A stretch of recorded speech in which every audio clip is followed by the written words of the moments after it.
अस्सलाम वालेकुम दोस्तों। भारतीय जनता पार्टी में एक बहुत बड़ी तब्दीली आई है। वो तब्दीली कौन सी है? वो 45 साल नौजवान कौन सा है जो मोदी को रिप्लेस करने जा रहा है?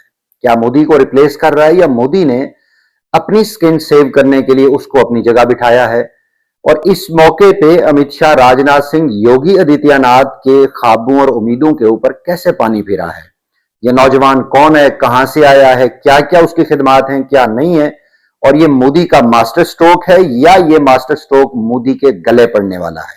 मैं डॉक्टर जाम सजाद हुसैन, आप देख रहे हैं मेरा चैनल, और इस चैनल को सब्सक्राइब भी कीजिएगा, लाइक शेयर किया करें, कमेंट जरूर किया करें, क्योंकि आपका जो कमेंट होता है, भले वो हक में हो या खिलाफ में हो, वो एक अच्छी मोटिवेटिव, एक एनर्जी देता है, एक बूस्ट देता है, जिसके नतीजे में हम अपनी इंफॉर्मेशन को मजीद रिफाइन करके आप तक पहुंचाते हैं।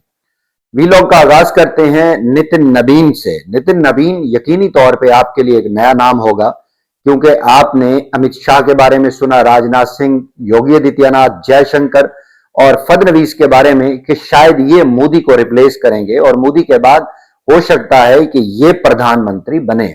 लेकिन मोदी ने एक ऐसा पैंतरा खेला है जिसने इन तमाम खिलाड़ियों को चारों शाने चित कर दिया है। मोदी जहां भारत के अंदर बहुत मशहूर मारूफ हैं भाषण देने के हवाले से, भले वो जैसा भी दें, जिस अंदाज में आजकल वो वेस्ट बंगाल में ममता बनर्जी को टफ टाइम दे रहे हैं और वहां पे जिस अंदाज में उनकी भाषणगिरी चल रही है, वो बात ठीक है। लेकिन कहा यह जा रहा था कि मोदी के बाद जिस अंदाज में मोदी ने एल के अडवाणी को रिप्लेस किया था, और एल के अडवाणी को अपनी पहली गवर्नमेंट से लेके आज तक उन्होंने कोई पोर्टफोलियो नहीं दिया। जब उनसे पूछा गया था कि अब आप चूंकि जीत गए हैं और नेशनल कैंपेनर बने हैं इस बीजेपी के और आप प्रधानमंत्री बनने वाले हैं, तो आप एल के अडवाणी को क्या देंगे?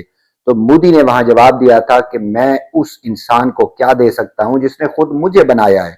यानी दूसरे लफ्जों में इन्होंने चिट्टा कोरा जवाब दिया कि मैं उसको कोई भी पोर्टफोलियो नहीं दूंगा। मोदी अपनी जिद के ऊपर कायम रहे और उस वक्त मोदी को सपोर्ट किया था भारतीय जनता पार्टी के जो उस वक्त के लीडर थे, यानी मोदी के दोस्त जयशंकर और राजनाथ सिंह और अमित शाह और Yogi Adityanath. Yogi Adityanath as compare to these leaders is a very young leader, लेकिन मोदी ने इनमें से कोई भी नेता चुनने की बजाय एक ऐसे नेता को चुना है जो बीजेपी में इंतहाई लो प्रोफाइल रहे हैं। जी, नितिन नबीन, जो उन्होंने अपने भाषण में ऐलान किया कि अब वो बीजेपी के नेशनल प्रेसिडेंट के तौर पे सामने आएंगे। और आज के दिन, यानी अगर आप देखें कि 20 जनवरी 2026 को, आज 45 साल की उम्र में इस इंसान ने पार्टी प्रेसिडेंट का पोर्टफोलियो अज्यूम कर लिया है।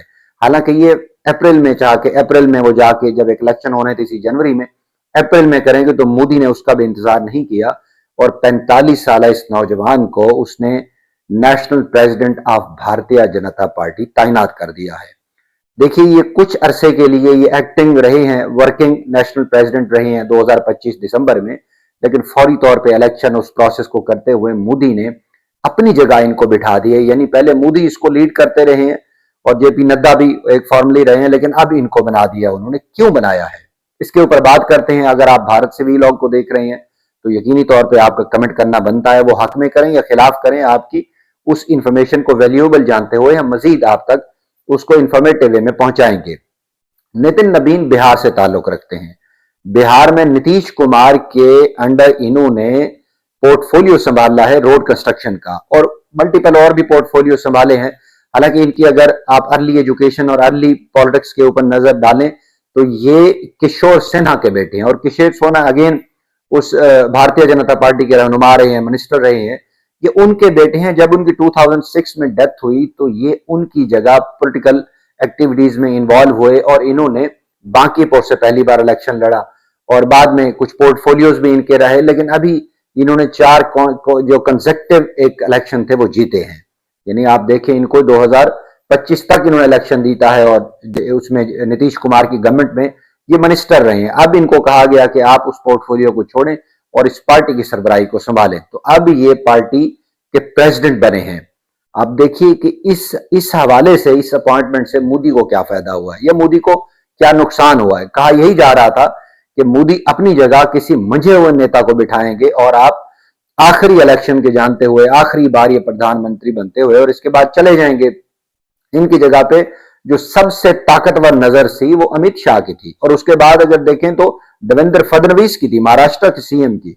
या योगी आदित्यनाथ की नजर थी, इसी तरह मोहन भगत की नजर थी कि वो चाह रहे थे कि मैं मोदी की जगह पे बैठूं, और उनको ये एक इदराक था कि अगर मोदी की जगह पे पार्टी प्रेसिडेंटशिप को वो संभालेंगे तो they can be the next prime minister of India. खास तौर पे जो सबसे ज्यादा एस्पायरेशन थी वो अमित शाह की थी, ये योगी आदित्यनाथ की थी। लेकिन जिस अंदाज से महाराष्ट्र में उस देवेंद्र फडणवीस ने अपने आप को मनवाया है, तो ये भी कहा जा रहा था कि हो सकता है कि फडणवीस नेक्स्ट पार्टी प्रेसिडेंटशिप को संभालें और वर्चुअली नेक्स्ट इलेक्शन में वो चीफ इलेक्शन कंपेनर हों, और जो ज्यादा असेमिलेट करता है, जो ज्यादा आवाम की जो वो समेटता है, हमदर्दियां समेटता है, वही प्रधानमंत्री के पद पे बैठता है। यही मोदी के साथ हुआ था। लेकिन मोदी ने एल के अडवाणी से सबक सीखा। एल के अडवाणी के साथ जो सीनियर नेता थे उनसे सबक सीखा कि अगर मैं उनको बिठाता हूं या उनमें से किसी एक को बिठाता हूं तो हो सकता है वो सेम कैलिबर के हैं, यानी डॉक्टर जयशंकर, राजनाथ सिंह, अमित शाह, ये फडणवीस, ये सारे एक ही पोर्टफोलियो के हैं और एक ही तरह का स्ट्रेचर रखते हैं। तो मोदी को कहा जा रहा है, इंडिया के अंदर क्रिटिसिज्म हो रही है कि मोदी को खौफ लाग था कि अगर मैं इनमें से किसी एक को बिठाता हूं तो मेरा भी अंजाम एल के अडवाणी वाला होगा। हो सकता है कि इनमें से जो प्रधानमंत्री के पद पे बैठे वो ठीक अगले दिन वही बयान दे जो मोदी ने दिया था कि मैं एल के अडवाणी को क्या बना सकता हूं जिस इंसान ने मुझे बनाया है। तो मोदी अपने तौर पे वो ठीक पैंतरा खेल गए हैं और अपनी जगह एक 45 साल नौजवान को बिठाया है कि जो पार्टी पोजीशन संभालेगा और खुद डिसाइड करेगा कि नेक्स्ट इंडिया के अंदर जो नेशनल लीडरशिप है, लोकसभा में कौन कौन से उम्मीदवारान होंगे, कौन कौन से उम्मीदवारान को टिकट मिलेगी, कौन से नहीं मिलेगी। कहा जा रहा है कि यह फैसला अगर नितिन नबीन करते हैं, जिस तरह मोदी ने कहा है कि नाउ नबीन इरा बिगिंस, अगर ये नबीन इरा है, मोदी इरा नहीं है, तो मोदी अगेन साइडलाइन होते हैं, मोदी कॉर्नर्ड होते हैं। कि अगर नबीन इंडिपेंडेंटली वर्क करता है तो डेफिनेटली वो एक यूथ के पॉइंट ऑफ व्यू से देखते हुए, नए खून को देखते हुए, नए जज्बों को देखते हुए वो नए लोग सामने लाएगा जो यकीनी तौर पे मोदी को अनाय करेंगे। क्योंकि मोदी पार्टी पोजीशनिंग में टोटल डिसीजन लेने के लिए अपनी डिपेंडेंसी शो कर चुके थे अबानी और अडानी के ऊपर। Gautam Adani was the actual party president of BJP, जो डिसाइड किया करता था कि पार्टी कैसे चलेगी, कैसे इक्तदार आएगा, क्योंकि हर उम्मीदवार के ऊपर उसका पैसा लगा होता था जो उसने सूद समेट नबेड़ा और सूद समेट उसने लिया। लेकिन यहां एक और बात भी आई है। कहते हैं कि नितिन नबीन ने बुनियादी तौर पे उसी गौतम अडानी को इंप्रेस किया और बिहार के अंदर जो 1000 एकड़ जमीन 1 रुपए के एवज उसको दी गई, तो उसके पीछे बिहार का जो सीएम है नीतीश कुमार, उसको तो इतना पता नहीं है, वो तो उसकी एज है, वो 80+ है, उसको अपना होश नहीं रहता। तो कहा यही जा रहा है कि नितिन नबीन ने वहां से गौतम अडानी के साथ दोस्ती बढ़ाई और वहां से उसने अपने आप को एलिवेट कराया और गारंटर इस पार्टी पोजीशन की पोस्ट लेने के लिए वो गौतम अडानी है। उसने मोदी को कन्विंस किया कि अगर आप इस नौजवान को पार्टी पोजीशन की प्रेसिडेंट पे बिठा देते हैं तो ये आपकी उमंगों के मुताबिक काम करेगा। अगर तो ये मोदी की उमंगों के मुताबिक काम करता है तो फिर ये टिश्यू पेपर की तरह इस्तेमाल होगा और अगले इलेक्शन तक फिर मोदी अपने आप को नेशनल लीडर के तौर पे सामने लाएगा।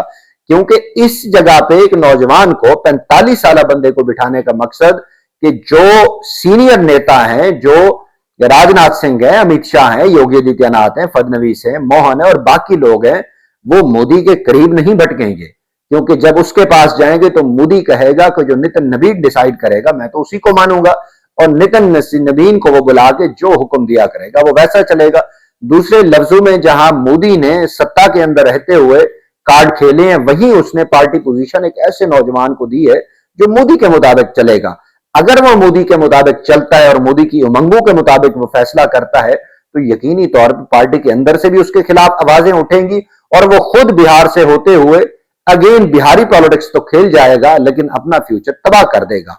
लेकिन यहां पे जो उसको चाहने वाले हैं, जो उसके सपोर्टर हैं, वो कह रहे हैं कि नितिन नबीन अगर 45 साल की उम्र में जाके पार्टी पोजीशन की सीट ले सकता है तो वो इन तमाम सीनियर नेताओं को पिछाड़ते हुए अगली बार, चौथी बार मोदी को प्रधानमंत्री बनाने की बजाय वो अपने आप को इतना आगे ले आएगा कि प्रधानमंत्री के पद पे नितिन नबीन बैठेगा और अगेन जो पार्टी इस वक्त भारतीय जनता पार्टी के सीनियर नेता हैं, अमित शाह, राजनाथ सिंह, ये अगेन साइडलाइन कर दिए जाएंगे और इनका हशर वही होगा जो आजकल एल के अडवाणी का है।